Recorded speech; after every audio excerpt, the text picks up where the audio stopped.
she says, just pause and notice your body and how your body is feeling.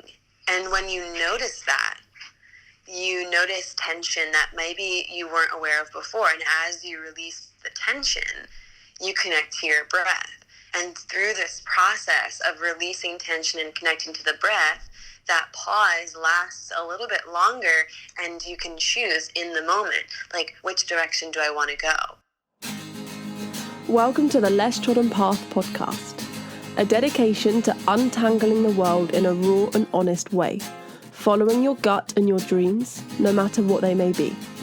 Often they are different to what is known as the norm, a step out of the comfort zone, the path less tread.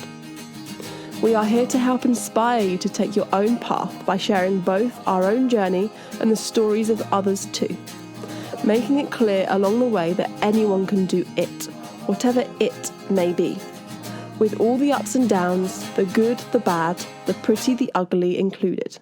Dreams take time, but if you put your all into it, time doesn't mean anything. This week's conversation brought us to life and left us smiling from ear to ear with tingles throughout our body whilst listening to what Hana had to say about her journey and life beliefs.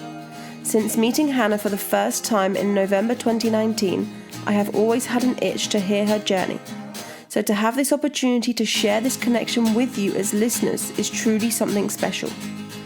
Hana dives into her journey of becoming aware of herself, capital S, and growing through this awareness over the years, as well as her business venture where going forwards rather than continuously backwards was the only way onwards. It was a truly touching conversation, and we know there's something in it for everyone. Here is Hana's very own Less Trodden Path. No spending my savings, 'cause I don't have any. There's too many places to go. I'll be spending all my time living out my bucket list. Sounds like a pretty good, was it Saturday morning or Friday? No, Friday morning. Friday morning? Yeah, it's Friday morning. And there? Friday evening, just about 5 o'clock. So Wow. I'm glad I checked the times again just before the podcast, because have your clocks changed recently or something? Yeah, we have this weird thing called daylight savings. Yeah. And we just like move our clocks in like one ahead forward. Mm-hmm. But the whole world is like still on a different time. It's Mm-hmm. so funny. I don't know why. I mean, the concept behind why we do it is because during winter it's colder, so you wake up later with the sun for farming and stuff like that. But it's just so silly. Yeah, no, it's because when we originally planned this call, it was, for us, the time would have been 6 o'clock, and then for some reason I had a weird sense to check, and yeah, it's changed to 5, and it was like, okay, well, I'm glad I checked. But how are you anyway? How's things? How's, I don't know, life? How's America and everything? It's good. I just came back from Costa Rica. We did another training in Costa Rica with Sacred Paths. So cool. And so I got back not too long ago, and I've just had so many malas to make, which is great. It's just so much work, and it's so fun. So I haven't really... I've came back to civilization here in San Diego, and it's just so overstimulating outside. Yeah. And the world that's functioning outside of my daily routine and the way that we were practicing and living, just like in Bali when we were together, but in Costa Rica where you wake up and you do yoga and you're living in this state of self-preservation and inquiry. Yeah. And then you come back to somewhere like this concrete city of San Diego, and it's like, wait, where are the trees? And why is everyone not going to watch the sunset? So it's definitely a different pace, but overall, it's nice. I mean, I know there's a lot more places in the world that don't have the freedom to go outside and do what they want to do, and so for that, I'm I feel super grateful and lucky. Definitely. Oh, it sounds amazing. How was the Costa Rican teacher training? Was it like, were there many there and stuff? There was 26 students. Oh, wow. And then, yeah. So there was like even more than when we were in Bali. But because Costa Rica is so outdoors and it's so close to the ocean that you don't feel like you're stuck in a little tiny villa the way that I feel like in Bali it's like when you had to process your stuff or when you needed to like have some quiet time, there wasn't really anywhere to go. Like you're up in the rice terraces and you could walk around there. Like I know you would go for stuff, but in Costa Rica it's very spacious and you can just walk down to the ocean and not see anybody for like a couple hours. Wow. So so that it's a different pace of living. It's slow, it's intentional. Everyone is not really rushing to get anywhere the way that they do in the States. They're already content with what they have, and there's not this like striving to make more money or to do more, to be more. Like there's just this pura vida vibe of relaxing and doing what you love and, you know, just going with the flow. Most of the time people are always late. Yeah. Which me, like a Virgo, and probably for you, it's like they show up 5 minutes early to everything. Yeah. You learn how to pura vida. Yes, definitely. Oh, it sounds amazing. Like I heard that they've been rated the like happiest country on earth or something as well. I don't know. Ben said it. Ben said it. He's actually sat here right now, like hello to everything. Hi, Ben. I'm just listening in. I read it was Costa Rica said it was about something about like quality of life, and it was saying like it's by far not the wealthiest country, but their people on general seem to be the happiest in the world. And it was just a study about, I think it was comparing it to Singapore. Singapore's like one of the wealthiest countries in the world, but people there are like one of the most unhappy. And it was just saying about like wealth isn't what like makes you happy. It's that, like you say, freedom of life. Yeah. But you saying that makes me want to go so bad. It's so warming, and that's so cool though. It's so cool as well that Sacred Paths have been able to put on some courses again in like live in person. I think that's so amazing.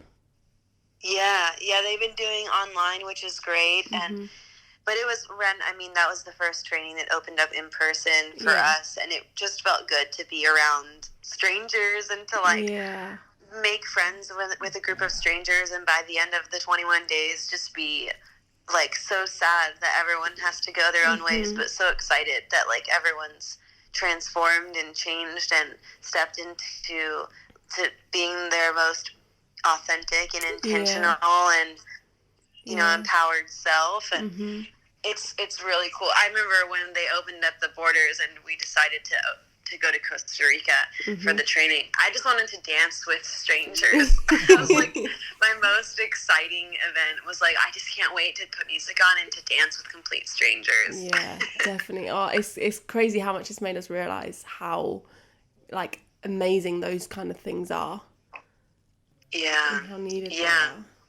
That's so cool. I'm just like, Ben and I obviously, because Ben did his training with them, the first one that they put on, when kind of lockdown came about online last year. Yeah. I remember.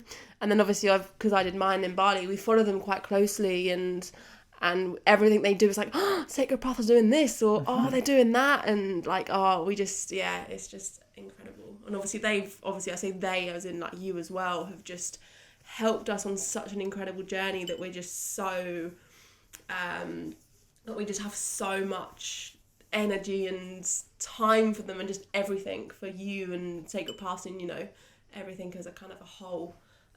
So yeah, hearing about it is just amazing.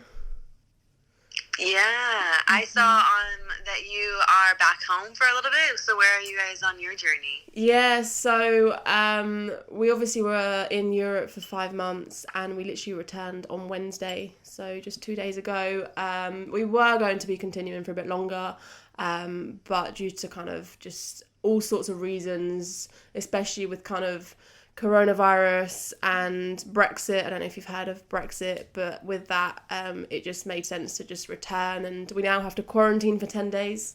So we're just at my parents' for now, and we're just taking it as a moment to really pause and to just breathe again, with nothing to kind of think about with van life, because it can be quite hectic at times as well as amazing.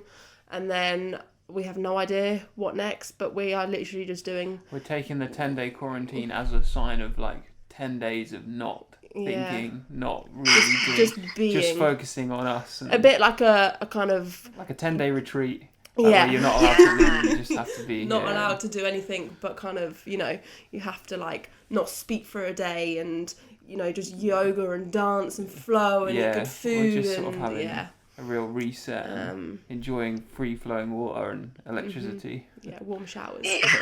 So, The benefits of the van life. Dan and I, we've definitely like lived in the van for the tours that we do with his business.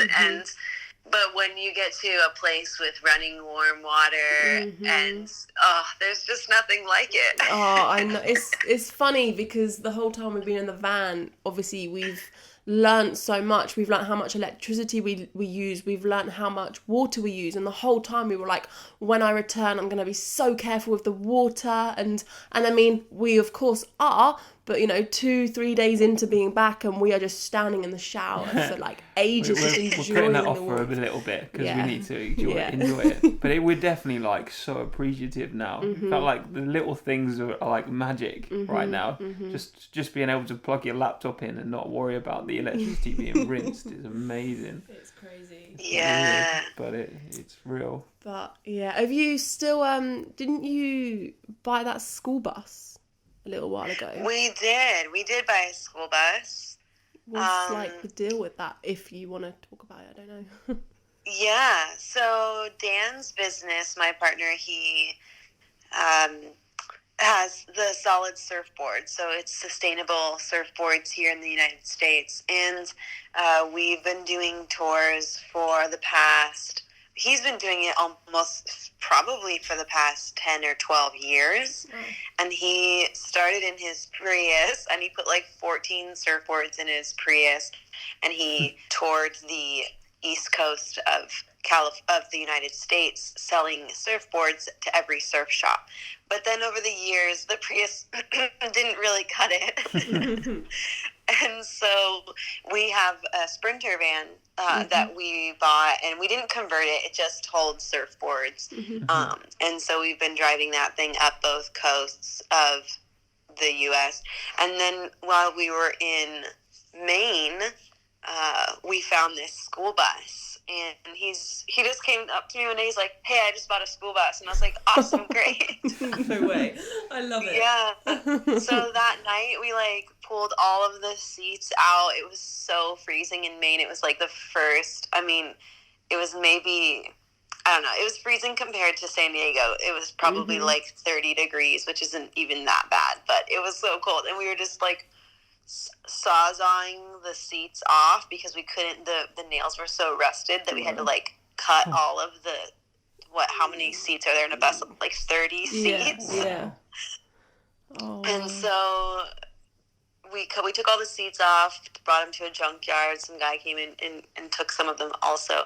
And then right now it's just sitting up in Maine, but we might convert it to a living space so that during the tours we don't have to stay in hotels, that we can just stay in the van, or whoever is running the tour, they can sleep in it, they can prepare their food and all that stuff. It just brings down so much of the cost for doing the tours, because over there, it's so different. Bali, you can stay in Bali for like $20, $50 a night, and you're living in like a super villa, and you got like an infinity pool, and it's just amazing. Well, over on the East Coast of the U.S., it's like $160 per night for a room at like a Hilton. Wow. So it's just considerably more expensive, and so it'll help reduce the cost in that department, and it'll just be cool to live in the van, and whoever is doing the tour can live there. I'm talking to Dan about converting it fully, because I just love watching everyone living their van life and getting to travel and go to all the national parks. And I got into photography and videography, so that's like a huge part of filming. And kind of like what you said, Ben, of like when you're out in the environment where you have to control your water use and you have to be aware of those things, it's like when you're out in nature, you're connecting with it, and there's so many things that you do out in nature that you feel a part of something bigger. And then when you come into civilization again, I guess you could say like another form of civilization, or like people call it the grid or the matrix, or what you will, it doesn't live by the same laws. It's lived by the laws of the human beings that have kind of set up this civilization here, and so it's just different. And you know that time that you set aside has to be intentional to connect with nature, or then it's got to be like an extra effort to reduce waste or to conserve the water, because it is so accessible. And so similarly, like having that van experience, or like putting myself in the bus and getting to go live in nature, it's like you don't have a choice at that point of connecting with it or not. You just are. And it's just so fulfilling, you know? Yeah, you almost like you become a part of the nature. Like you just, you can witness it firsthand, I think. Like when in the van or like in a bus or something, you like when you're living in like on the grid or in the matrix kind of world, you can put something in a bin and you don't see it and you don't know where it goes, and you can run your tap and you don't even know where that's coming from. Whereas like when you're having to find your own supply and you're putting, you're watching how much rubbish just piles up from like your one day of living. You're like, oh, okay, we need to sort this out a little bit. So it definitely gives you that perspective. So yeah. So to answer your question, we may convert it to live in. We're right now, we got the plates and everything, and then we're going to see if it needs any additional work, so that we don't just put a bunch of money into it and then and then it just breaks. Yeah, that is a concern. That would suck. Yeah, it wouldn't be the first time we bought vans and then they stopped working. At least you've had experience then, and you haven't gone straight. Yeah. Oh, that's so exciting though. I remember seeing your I think it was a story on your Instagram, and I was like, no way. Like, Hannah's bought a school bus. That is such a good size. Obviously, driving it around and parking it up, I don't know what it's like in America, but obviously kind of Europe and the UK is not kind of, it wouldn't really work. But just about works in a big Sprinter van in the UK. Everything's a lot smaller. So. But obviously the inside is like a dream. Oh yeah. Sure. We've seen full conversions. People have like cast iron ovens in them, and you could set up a bath. Like you could have everything in one of those. I think it's quite big. I forget, like 30 feet or something like that. Yeah. But actually, here we got big, nice open roads. It's definitely not an issue. There's some windy mountain roads that I probably would be hesitant on, although overall, like, it's pretty flat and straight around these areas, and having that extra space is nice, and it wasn't super difficult to drive. Yeah. But we'll see. Only time can tell. Have you driven it then? Yeah. Oh wow. That's like, I don't know, driving a school bus just seems terrifying. It's fun. It's fun. You definitely get to practice making wider turns. Yeah, I bet. Well, it took me 5 months to drive the Sprinter van, let alone a school bus. That's so cool though. Oh, that's so exciting. I can't wait to kind of like see what happens. But yeah, well, I just quickly like wanted to thank you for jumping on, because obviously we've been doing this podcast for, I think like 10, 11 weeks now. And you were always on my list. I was like, I really want to speak with Hannah. Because obviously I'm so glad that I got to catch up with you and hear your voices. And I just glad love to it. hear you're doing good. Yeah, definitely. But yeah, it's just always kind of just, I don't know, I was like, Hannah, I'm getting Hannah, I want to do Hannah, I want to speak with Hannah. But just obviously when I kind of heard your story a bit more in Bali, and then just following you through over the, like, since then, I just really wanted to kind of dive into it a bit more and share it. And obviously it's so inspiring for me and for Ben, and I just thought, I'm sure you've obviously inspired loads of other people, and hopefully just others would love to kind of hear, what you have to share, and your business as well, and obviously working for Sacred Paths too, teaching yoga. So like anything you're kind of up for sharing would just be awesome. We kind of always, we like to kind of say, like, how did you get to this point from whenever you want to kind of start from? How did you get here? How did you get here? Yeah. Well, I like to tell people, and I truly believe that our society, it conditions us in so many ways. Our family conditions us. Like, who we are today has been shaped and molded by so many experiences and opportunities and decisions.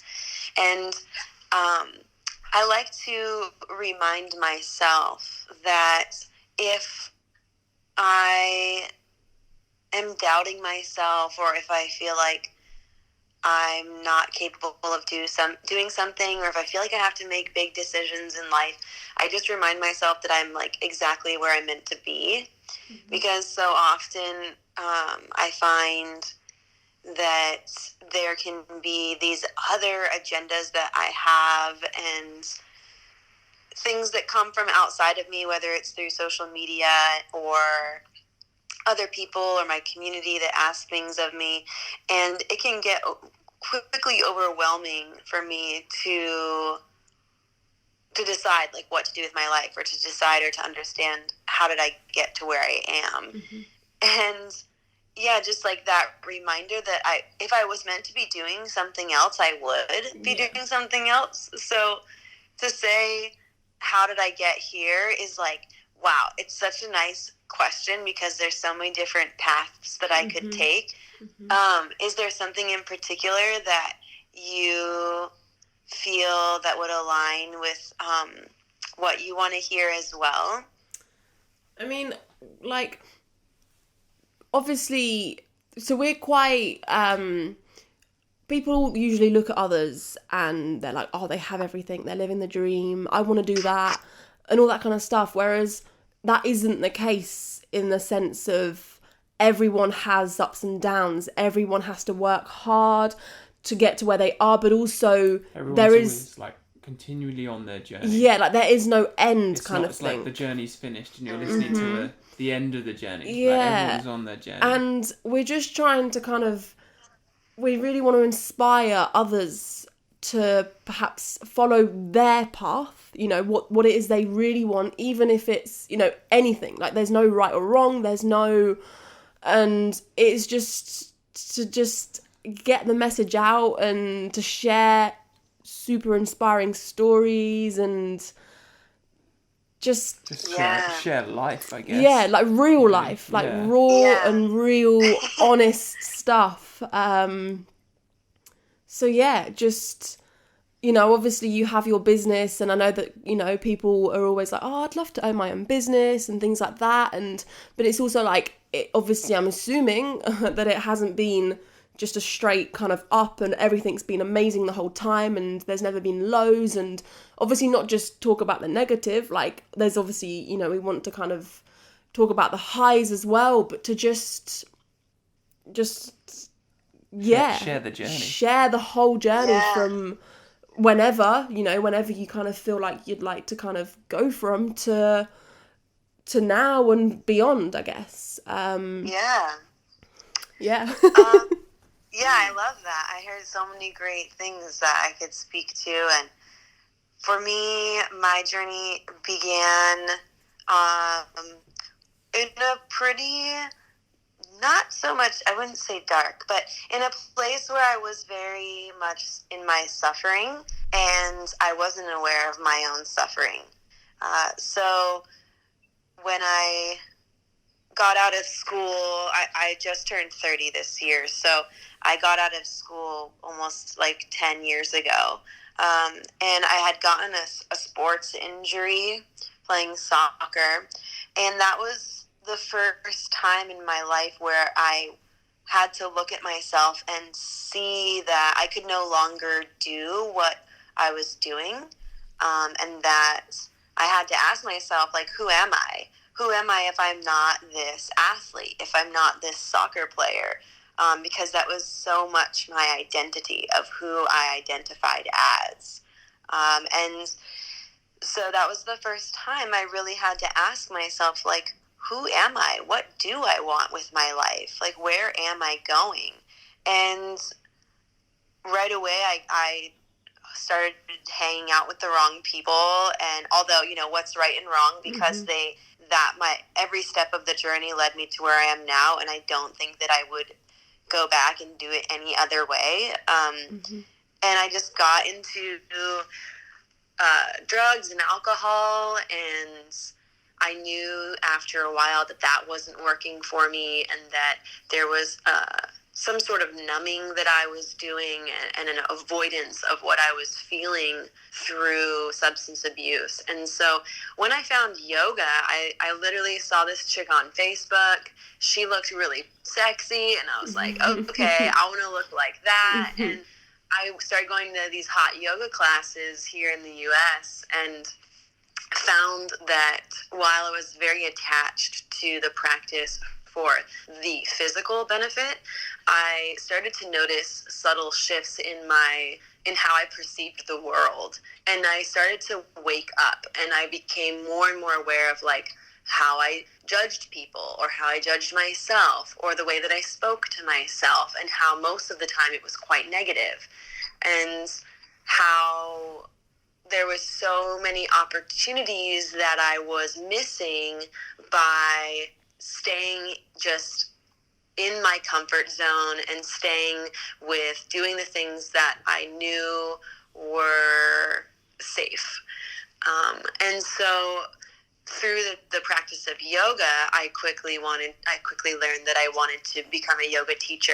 I just found this woman, Katie Burke, who's here in the U.S. She was just an inspiration for me. And I knew that she helped me change my life so much, not just through physical strengthening of my body through yoga, but when we strengthen our bodies, we also strengthen our minds. We see through neuroplasticity that when we do something over and over and over again, it actually connects those synapses in the brain. And so at first, if something seems like really challenging, like learning an instrument or facing a fear and stepping out into nature alone, that at first we're going to fall, right? And like a small baby falls when they're learning to walk. But over time, we keep getting back up, and we do it over and over, and we keep practicing the instrument, and we keep stepping out into the unknown, and it starts to become familiar. And it's almost like then there's a pathway there that we can choose to walk. And that's what I found through yoga, was that it empowered me to start making my own pathways. And it just showed me myself and how I respond to life, and also then how I wanted to respond with life.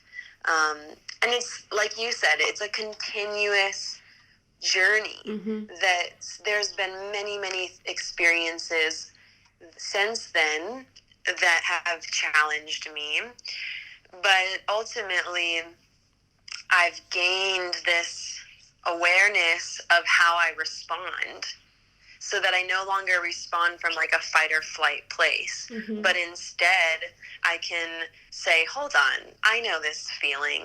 I know what's really going on here. How do I want to respond?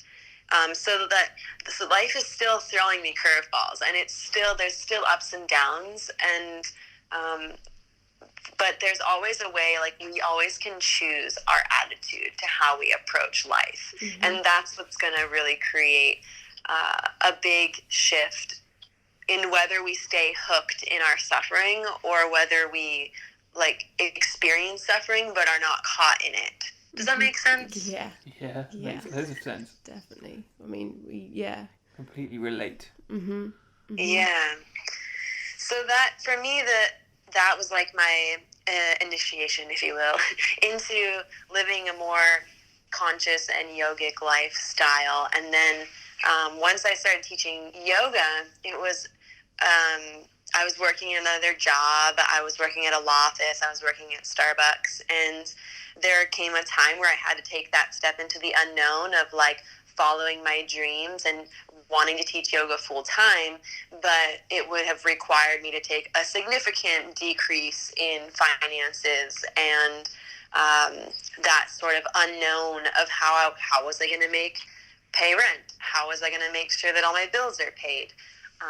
And so I took that step for whatever reason. I just had to trust the universe that all the signs were there, that I was being guided, and that this was something I really wanted. I really wanted to teach yoga full time. I wanted to be able to be home and cook my own meals, and I wanted to be able to go on a run for like 30 minutes of the day, which we don't really have that space in like the 9-to-5 job, or when we're just grinding and going and just checking the things off the to-do list. And in our sort of like mundane, repetitive, what do you call it? Autopilot. Yeah. Right? Robot. And when we notice that we're in autopilot, the first thing that we can do is like pause. As Tara Brach, she's an incredible Buddhist mindfulness teacher. She says, just pause and notice your body and how your body is feeling. And when you notice that, you notice tension that maybe you weren't aware of before. And as you release the tension, you connect to your breath. And through this process of releasing tension and connecting to the breath, that pause lasts a little bit longer, and you can choose in the moment, like, which direction do I want to go? What's going to serve me? What's going to fulfill my life? What's going to guide me to whatever the next step is? So I took that step, and I stopped. I just went full-time teaching yoga, and that was a really great period of my life where I was just doing what I loved and getting to help people on their journey of stepping into their power and seeing the transformative power that yoga has to offer. And eventually, life throws curveballs, right? And it was so much work. I don't know about everywhere in the world, but here in San Diego, there is a lot of yoga studios, and so you really only get paid like $20 an hour. So you're only teaching an hour for the class. So I found that it wasn't very sustainable to teach yoga full time. I would have to teach like 14 classes a week, which then it crossed my boundary of self-care. And that's such an important role in our life, is taking care of yourself and having that time to fill up your cup and to recharge so that you can go back out into the world and be of service. So I just somehow, I don't know how, I started making malas with some friends. At the time, we were all yoga teachers, and we started making malas. And then when I met my partner now, Dan, about 5 or 6 years ago, he was like, you should make this a business. And he's very business minded, and I've learned so much about how to run a business from him. And so, but that was like another step, that okay, here's a direction, here's a path, here's an opportunity, and it's so unknown. Like, is it going to work? Or like all the doubt that can come in when there's like a dream that you want to follow. And I just decided, okay, I'll give it a try. I mean, what's the worst that could happen? You know, anytime I'm faced with anytime I stand there in the unknown and I'm faced with fear, I was taught to just ask myself, like, what's the worst that can happen? Definitely. And oftentimes the response will be something like, oh, okay, well, I'll try it and it won't succeed.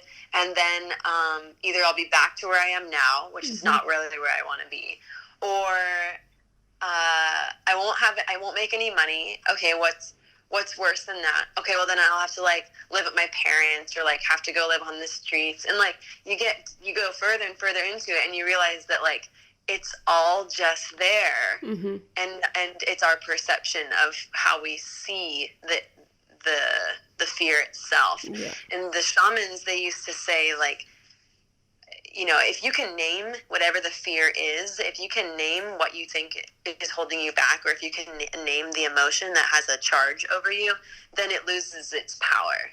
And I think that that's a lot of what stepping into the unknown and facing the fear, and also following your path and like following your dreams and doing what you love. It's like there's so much conditioned fear around like doing what you love. And like a huge perception for artists in the art industry is like, oh, you have to be a struggling artist. And it's just a perception that society has labeled as like, this is what it is. If you want to follow your dreams, you're going to like be broke. But if you like stick with society's norms and then you get like payroll and you get pension and you get healthcare and you get all these things here in the US at least.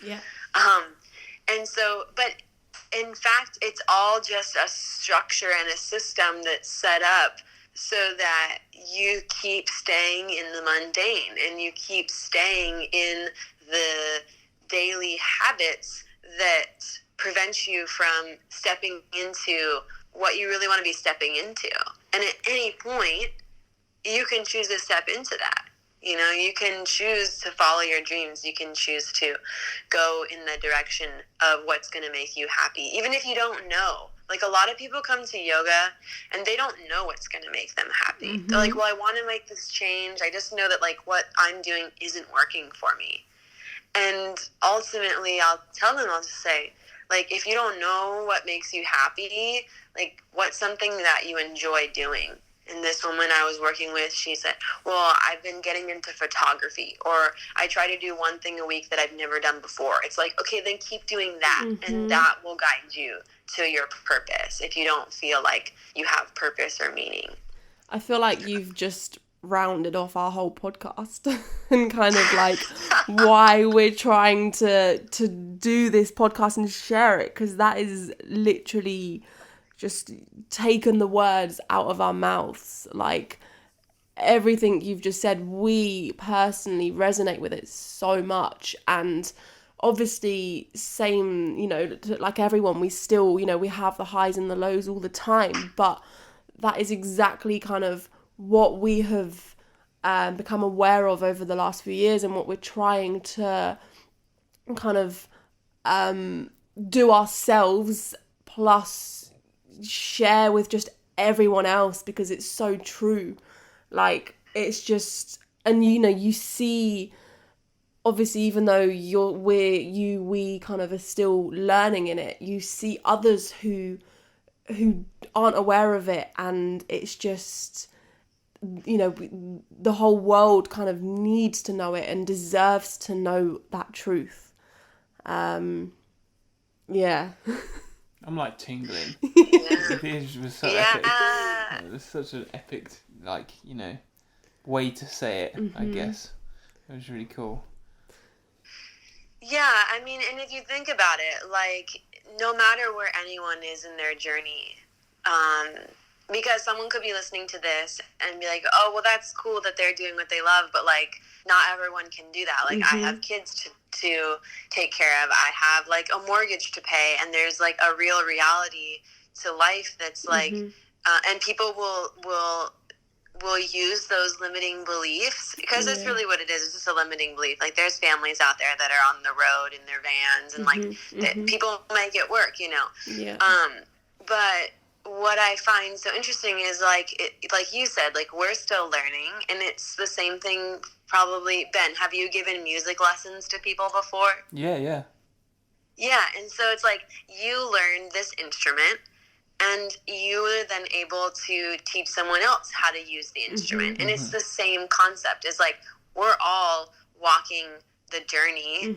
We're just at different places on the journey. And so we can all learn from each other, and that there's not a destination, and there's not even like, oh, I'm ahead of you or you're back there. It's like, no, because even someone who you might perceive as like being behind you, or like still learning things that you've already learned in life, it's like that now they're gonna teach you something that you missed back there in that step. You know. And I had this student in the recent online course, The Sacred Paths, and she said, you know, that she was really suffering because we were talking about nonviolent communication and how her family wasn't really receptive of her emotion and what she was feeling. And she said something along the lines of, you know, they're just not aware, they're not awake, and they just don't have the tools. And that like really struck me, because I see it as like every human being has the same set of tools. It's the same thing as like nature. So if you look at a seed from a flower or a tree, it has the whole potential to grow into a tree and to spread flowers, to blossom flowers, and to drop new seeds. Every seed has that potential, right? And human beings, we all have the same potential. Yes, social conditioning plays a huge role. And yes, where we're brought up and how we're brought up has a huge role, and what we're exposed to in life. And yet everyone has the same, everyone is a similar seed, that we all have this potential. And when I told her, you know, instead of perceiving that your family is like asleep or doesn't have the tools and you have to give it to them, just think of them as a seed, and that when you are showing them how you feel, or when you're teaching them yoga or whatever the technique is that you know is going to help them become more aware, it's like you're just watering them as a plant, you know? And so it's no longer about you being heard or you being seen, and then being disappointed because your family can't hear you, but instead you help water them. That like the work that you do contributes to all of the people around you, and that you're watering yourself, and by doing so you're watering the roots of your family and your friends and your community. And so I think that can sometimes tend to help also when we think of like stepping into your power or doing what you love or following your dreams. It's like, if you don't do those things, that's totally fine, you know? Just don't get upset when other people around you aren't also following their dreams, you know? Yeah, definitely. But yeah, like when you water your roots, when you nourish yourself, when you do what you love, it's like saying to the rest of the world, like, it's okay to do what you love too. It's okay to be who you are. Yes. Yeah. It's like everyone is different. Everyone is on their own path. Even if you want to be a yoga instructor, like the yoga instructor that teaches you, like, you're still you and you're not them, and you will get there in your own way and in your own time. So yeah, everyone is their own person. And something I've been saying recently, following on from the name of this podcast, is however, I don't know exactly how many people there are on Earth now, but you know, there's 7 billion different kind of less trodden paths. You know, everyone's is different, no matter who it is, what you do, or anything. Where you're trying to get to, it's always going to be different. Yeah. Yeah. But Yeah. so how did, obviously you went into full-time, no, you did started up your mala business. Yeah. So did you keep, obviously you're with Sacred Paths now, so you kept with the yoga, but how did kind of that come around, and how was it transformed since the start? Yeah, at the beginning, I was teaching yoga and making malas because it was just first a hobby and a passion, and then people started to want malas, and then we were making malas for our community, for our friends, and we were just giving them to people. And then I realized that like that wasn't really sustainable, and so people would give us donations, and then eventually when I met Dan and I kind of turned it into a business, he had all sorts of ideas, and I just knew that like I didn't want to teach yoga full time, and that my main goal with yoga always, I wanted for it to be free, because I think that it's something that everybody should have access to. So I was like, okay, so here's another step, right? Here's another a piece of the unknown. And what happened with me and what I see in a lot of people is like, when I knew that I didn't want to keep teaching yoga, and if I needed to make some extra money, right, with the malas, like, okay, if my main focus is jewelry and making jewelry, then and I wasn't able to make ends meet that month, what I would do is I would just go teach and sub a yoga class. So it was like I was going back into that security of like, okay, well, I know that I can make a few extra dollars here, which is totally fine. And sometimes that had to happen. And eventually there came a moment where I realized that instead of going back and teaching what I knew that could make me money, I had to go forward, and I had to look up all of the yoga studio in the United States and reach out to them and see if they wanted to buy my malas or do mala workshops, or I needed to follow up with the people that on Instagram or social media that said, hey, I want to buy a piece of your jewelry. So it meant like doing work, which I'm a pretty lazy person. I saw this really funny meme on Instagram that's like, I'm a really strict boss, but I'm a really lazy employee. And it's so true. And so instead of going backwards and making ends meet by doing what I know, I had to make steps forward, and I had to like go to like put myself at farmers markets and events and reach out to people, and that's really uncomfortable. It's really scary to be rejected, to have someone say, no thank you, we don't want your product. So when I actually talked earlier about how Dan and I would go on the East Coast tours to do selling his surfboards, so one of the trips I went with a bunch of jewelry, and I looked up, I don't know, maybe 50 to 100 boutiques and spas and yoga studios along from Florida all the way up to Maine. And obviously with Dan's guidance and showing me how he had done all this for surfboards, I could apply it to jewelry. And so I reached out to all the places that I was coming with a bunch of jewelry, or I just would show up and be like, hey, do you want to buy my jewelry? And the first place I ever went into, it was so scary. Like, I remember sitting in the van and Dan being like, okay, good luck. And I was like, no, I'm not going. Like, everything in me was like, no, you're going to die. That was the feeling, like, you're going to die. And I took that pause, and I was like, pause, feel what's really going on here. And I was like, this is fear. And I was like, am I going to let fear control me? And I was like, sometimes the answer is yes. But sometimes, and in this particular case, the answer was no. And so I had to go into the shop. My body was like shaking.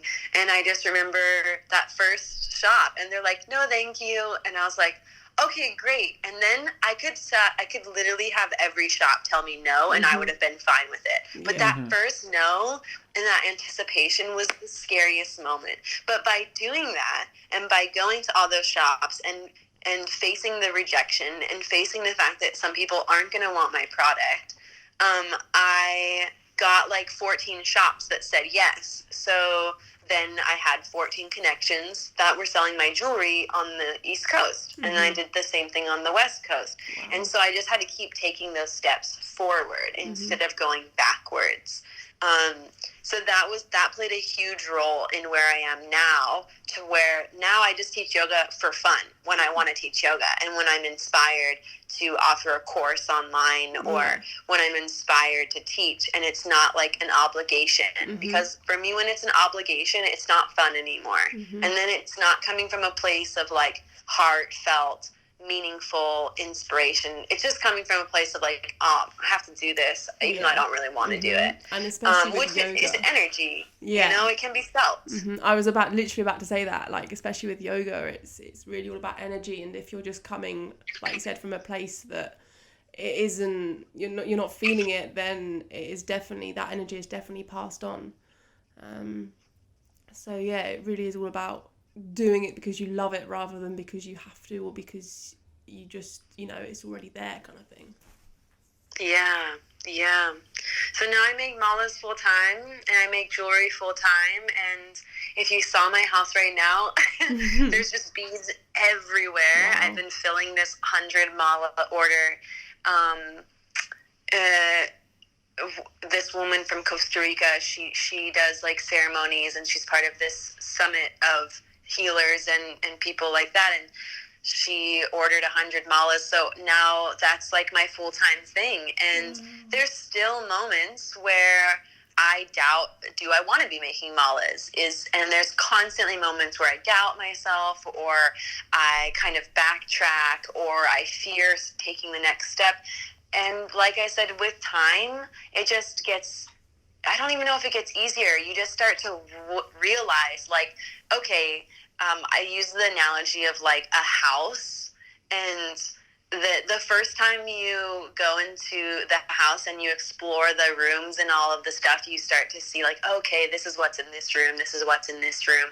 And there's only so many doors out of the house, and there's only so many windows. And I feel like I've said yes and I've said no to so many things in life, and I've followed my intuition. I haven't followed my intuition. And by doing so, especially for people who are stuck in the, this is right, this is wrong, this is good, this is bad. It's like, whatever decision that you make is a decision, and you'll learn something from it, so that you explore a different part of the house. And eventually you explore every single option, and then you know how to navigate around the house. And you know, okay, yes, this is fear, and I can go this way towards fear or that way, and either way it's going to be a different response. And so, like, basically what I'm trying to say is that, like, all of that is still there, and I can say yes, I can say no to different experiences and things, and I know where they're going to take me. And sometimes I don't know where they're going to take me, but I know that by going backwards, I just get stuck in the same patterns and the same routine. But you have to, sometimes you have to go backwards in order to go forward. So definitely, yeah, that's it's like pulling the arrow back to then launch forwards. And it's okay to just pull yourself back for a moment, because as long as, I guess, you don't, like you've been saying, just stay in that fear, launch yourself, learn from what you've already done, and just continue to ride the wave. And we're like just listening, like, I'm getting so into this that I'm forgetting that we're recording this. I feel like I'm listening to the podcast. So it's just all the words that you're saying are just, I mean, especially for us lately, like, it's everything that we're kind of, even us, we're needing to hear. And like, I don't even know what to say. I'm just like, I just love resonating with this a lot. But what just kind of going back to your when you were going to all those shops and sharing your malas, were there any moments, like, was there a moment that was like, really bad, I guess? Like, what was the worst moment from it, and what was the best moment? You know, what was the worst rejection, maybe, or just out of curiosity? That's a really good question. Well, I think for me, I can take things really personally. Mm-hmm. And so when I was hosting Mala workshops, and I set up like 13 workshops on the west coast of the U.S., I think the most vulnerable part, and I guess you could say the worst, because vulnerability for me is like the worst. Mm-hmm. It's quite scary. I was talking with someone the other day, and he's like, yeah, like being naked is really vulnerable. I was like, no, being naked is not very vulnerable for me. Like, being vulnerable for me is like letting someone see me and all my insecurities, and not like pretending to be someone, and not wanting to project an image of like some meditative, peaceful yogi, and I was like, that's vulnerability for me. So I think for me, the most scariest and vulnerable part of the whole thing was when I set up a workshop and like no one showed up, and I was like, is this a sign? Does this mean that I shouldn't be doing this? And I think I don't remember who had said it, but basically no one showed up to the workshop. And I remembered this saying that's like, just because no one shows up doesn't mean that it's your fault or that it's something that you're doing. Because there's so many things in life that prevent people from showing up. Like, maybe there was like someone signed up for the class and then all of a sudden last minute they canceled, right? And it's like, it's not on you that they didn't show up, it's that something else just came up for that person, and so for me, that probably was the worst feeling, was like hosting a workshop and then no one showing up, and having the studio owner be like, okay, well, like maybe this isn't gonna work, and just having that sort of disappointment that I couldn't bring to the table what I had wanted. But in the end, it refined the studios that weren't going to work. And then there was some studios on that tour that we had like 17 people in one of them, and the woman had hosted it for her yoga teachers at the studio. And I work out like a financial compensation for the studios for having me there and all of that. And she's like, no, you can just have all of it. And I was like, are you serious? Wow. So that was like a pretty good high moment of like, definitely. When you put in that work and when you face rejection and fear, like there are moments where someone's like, no, like we're actually perfectly abundant right now. Like we think that you need this more than we do, whether it's financially or whatever it is. And that I think was a good high. And like all the people that I got to connect with, that's like a big high for me, is like, because it's scary to put yourself out there into the world, and to like, for me with the workshops, holding that space or creating the space for people to connect to spirit and to make these intentional pieces of jewelry that hopefully they meditate with and are able to find their pause and connect with their higher power. And I'm trying to create all that space for that, and then to meet all of those people that want to be in that space with me, that want to resonate on that level with me. That's really exciting. So the connections that I've made with people are far greater than the failures, and far greater than in the end, I don't even really remember the fear and the vulnerability. Like, the things I remember are the incredible people who wanted to help me along the journey, or who wanted to like, who told me how important or how much this affected their life. And if it's those things that you remember, it's not the thing. And people say at the end of your life, that like the things that you feared and that you didn't do are like what you remember. And it's probably true. And also I think like the things that you did do, you also remember. Yeah, I guess also like even things that weren't so good, when you look back on them, you look back and they're actually good because you learnt from them and you gain that experience, and it's a story to tell. Like, obviously not everything, but there's a lot of things that in the moment it was like, oh no, this is the worst thing, or, you know, life feels like it's falling apart, all this stuff. But actually, when you look back on them, it's not that at all. Yeah, or they're a great story, or quite funny. Yeah, depending on Depending on what's going on. So, even those lows are actually highs sometimes. Yeah, they can come out as a high later on. For sure.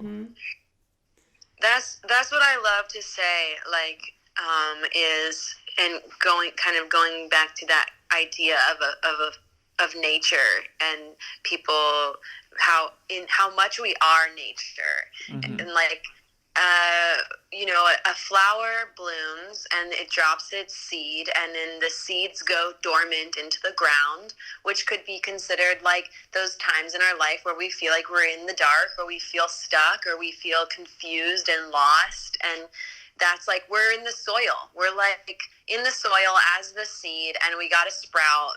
And we might not know how to do that, and that's okay. But eventually the seed sprouts, something happens in our life. And then the seed sprouts and it grows and it punctures the surface of the soil, and then it sprouts and it grows up towards the light. And we have this same cycle. We have this birthing of an idea or a life, and then we have this like preservation of it and this growth, or this like following through with what we love, and then eventually it dies, or we drop the seeds, or we fulfill the task, or we fulfill the dream, cross off the thing on our bucket list, and then we're back into the ground again. But people think that like we always have to be growing up to the light. It's like, I don't know about you, but I don't know a single flower out there that keeps on growing. All life drops its seeds and it has to go back into the dark. And I think we're very much the same, that like we have to go through those periods of confusion and chaos and not knowing, to get clear, to know what we want, and to know which direction we want to go in. I think we're currently sat here, like, with obviously coming back to the UK on Wednesday. That is kind of... we've been going through that. Yeah, exactly what we've just been through and what we're currently going through. So hearing that is just like... it's just... Ear to ear smile. Opened it up for us even more, and it's so true. So true. Yeah. Damn. Yeah, we often say what we need to hear, and we often hear what we need to say. It's like when you're not feeling good, or like when someone's not feeling good, you turn to them and you're like, oh, like, I'm here for you, or do this, do that. Like, you have all this advice for them. But then the minute you're not feeling good, it's like that advice just disappears sometimes. And you know the answers, but you can't find them. Yeah. Wow. I knew that having you here would like open up so much. Oh, like just the minute we kind of connected in Bali, it was just like, I know this human is just going to have this peace in my life that's just gonna keep, like, I don't know, you just keep opening me up to so much, and I just love hearing what you have to say. And yeah. Yeah, I know our time in Bali together was very special. It's like you said, you know, our connection that we had. I remember being so scared because I could see the struggle that you were going through, but I didn't want to like reach a hand out and fail, of being like, I'm here with you in this step, and having that failure. But ultimately, like, we were just watering each other. Like, you were showing me how to show up when you're in that space, and then I was showing you how to show up when you're in that space. And it's like this exchange of information and reciprocity, and it's all of life. And we had such a special, and still do, connection in Bali. It was, it really showed me that, like, it's okay to not have all the answers, and to just like be with someone when they're going through their stuff, and not have to like give them answers, and just be there and be like, I'm here holding your hand. Like, whatever you're going through, like, it's okay, I'm here with you. I don't have to give you answers. I'm just here with you. And it's just knowing that someone is there, even like you said, if they don't have answers, is just already so warming. and it's just the beginning of that kind of fire that then just continues. Yeah. And now you're doing what you love, both of you, and it's so good to watch your journey unfold on Instagram and all of the channels. It's really cool to see how far you've come in doing what you love. Well, I mean, I know for sure that, like, and I'm not even just saying this, but I definitely, obviously, of course, I would have got here one way or another, but, you know, like, I remember being sat in that circle with you, and then suddenly, like, up until that minute, I don't know, we'd done maybe a week already, or I'm not too sure, and I'd held so much in, and then the moment that I was your partner, you were mine, and it was like, okay, I'm about to, like, let everything out. And just from that moment onwards, it's just kind of progressed, and, you know, I remember telling Ben all about it, and he was just amazed, and then obviously he came on and did his course, and it just kind of opened up so much more, and yeah, so, like, I really feel like you've, like I've said already, you've had a huge part in it, and it just continues, and I'm just super grateful for you to have kind of come on and spoken for your own journey as well, because I remember hearing about your journey as well, and just being so amazed at what you've been through and what you've done and what you're currently doing. And one thing I do want to ask again, I remember you mentioning it, and then I went back to Ben and I was like, this is Hannah's day, this is what she does, she gets up this time, she goes surfing, and he was like, what? But what is your actual kind of day, like your routine? Do you still get up and, like, surf and then not start work until, like, 1 o'clock and all that? Because that sounds like just, you know, so awesome for a day-to-day routine. Well, yes, like we mentioned, things change, life changes, and I still love surfing, and I still love doing yoga and meditating.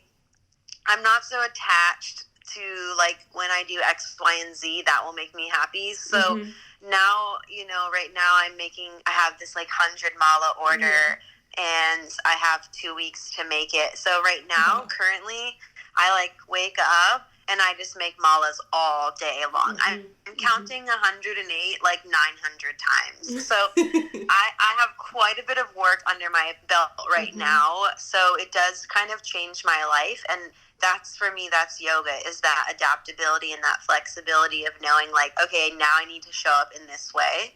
But yes, my ideal day and how I would usually start my days, I'm not very rigid.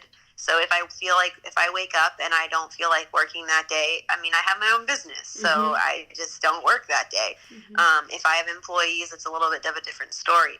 But yes, my ideal day is meditating and doing some yoga, and then going surfing, and enjoying the day with my partner and my puppy.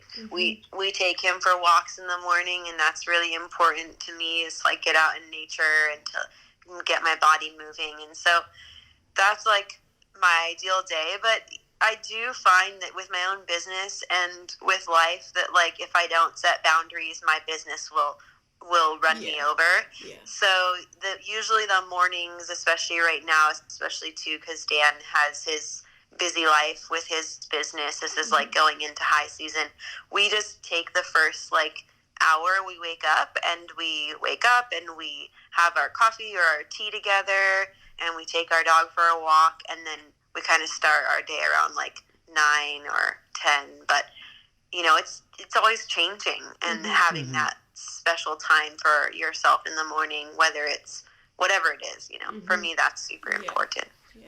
I was like, I can't believe I had said that like, that was, I mean, it is true. Most of the time, I wake up and I don't work until like noon. But yeah, there's always things that come up and jobs to for do. sure. And... For sure, no, definitely. I just remember hearing it. Like, obviously, surfing isn't something that you can really do in the UK. Like, you can, There's I a guess. couple of spots. There's a few spots, but it's nothing like. And the weather dictates a lot of it. Yeah, but it's nothing like, you know, where you are, for example, and something that I've always wanted to do is surf and have it as like part of my life, but obviously I just haven't had that opportunity yet. But just when I heard it, I was just like, oh wow, like just knowing that you have that surf as an option for kind of whenever you want, obviously weather dependent and stuff, to me was just like, Ben is gonna love this. We'll come out to California and honestly, we can go surf, and like, we definitely have enough surfboards. Yeah, I like, obviously, yeah, I've always said to Ben, like, we have to go when we can, like, we have to just surf with Hana. And then I remember you telling me about the I can't remember what it's called, when the sea's like luminous blue or something, is it? Like, the bioluminescence. Yeah, I remember hearing that, and it was like, oh, okay, this is like on my bucket list. And I don't have a big bucket list, so as soon as it can happen, definitely. But honestly, not even my heart, my whole body is just full of like warmth and life and energy right now. I just love it, and I just have so much love for you. I really do. So thank you so much for coming on. But we're gonna do 2 more quick fire questions before we let you crack on with your Friday and weekend. So number 1, we normally say like what's on your bucket list, but we've recently kind of changed it to like, do you have a grand experience that you're yet to kind of achieve or complete, and if so, like, what is it? Or if you don't, then obviously that's totally cool. Well, yes, to answer your question, yes. And the experience is to hike the Pacific Crest Trail next year, which is a trail that goes from the Mexican border all the way up to Canada. That is so cool. So that's what's on my bucket list. I don't really have a bucket list. I don't really have one. But that's something that my cousins were like, let's do this hike, and I was like, okay, great, cool. And so we're training and we're learning information. We're getting everything together that we need so that we can go hike the Pacific Crest Trail next year. Do you know roughly how long it's going to take? Yeah, it's 2,650 miles, something like that. Okay. And it takes about 6 months, 4 to 6 months. Is that like kind of non-stop hiking every day? Yeah, non-stop walking every single day. Obviously, there's weather conditions that will affect, whether you can hike every day, and our physical condition of how long we can hike. There was this movie that with Reese Witherspoon called Wild. Sometimes people have seen that. It's that hike. Yeah. So it's definitely a challenge, like physically. Yeah. You're going through all sorts of terrains, whether it's snow or the heat of the desert. But I know that I like a challenge, and it'll be interesting to see who I come out as, and like all the things that you face being out in nature like that. That sounds amazing. Well, we'll definitely watch the follow along. And I'm sure one day we'll end up like doing the same or very similar, because that's definitely kind of on our grand experience list. Yes, 100%. Awesome. Last one. What is your mantra? Ooh. Or one of many. I have right now. One that I always come back to, that I've had for years, is I can, I will, I'm strong. I I can, I will, I'm strong. Mm-hmm. That definitely that one I picked up when I was doing physical, like boot camps and stuff like that, and I was working for physical strength. But then I also know in those moments of doubt, like I'll come back to that mantra, and that's a really powerful one for me. Mm-hmm. Definitely. Well, thank you so much, Hana. Thank you so much. Thank you. This has been so wonderful to catch up and to share and to learn from each other. Yeah, it's been so special. And as we always used to say, I love you so much, so much, so much. Well, have a beautiful rest of your day, whatever it is that you end up doing, and a lovely weekend as well. And let's definitely catch up again soon, because you're just, I don't know. So Thank special. Thank you for having me and for following your dreams and doing what you love, because you're making a big difference in the world. And I hope you have a good evening and the time that you take to sprout. I hope you guys enjoy planting your seeds and Thank you. all of that good stuff. So thank you for having me, and I love you both. We love you too, and we'll speak to you soon. Ciao, ciao. Bye. See ya. You have been listening to the Less Trodden Path podcast with Laura and Benedict. Make sure you subscribe to us on whichever platform it is you're using. If you would like to feature on the Less Trodden Path podcast, then head over to our website, thelesstroddenpath.com. Thank you for listening. The Less Trodden Path podcast is sponsored by imakesounds.com, music for content creators. If you're looking for royalty-free music to feature on your own podcast, blogs, YouTube videos and more, then head over to imakesounds.com.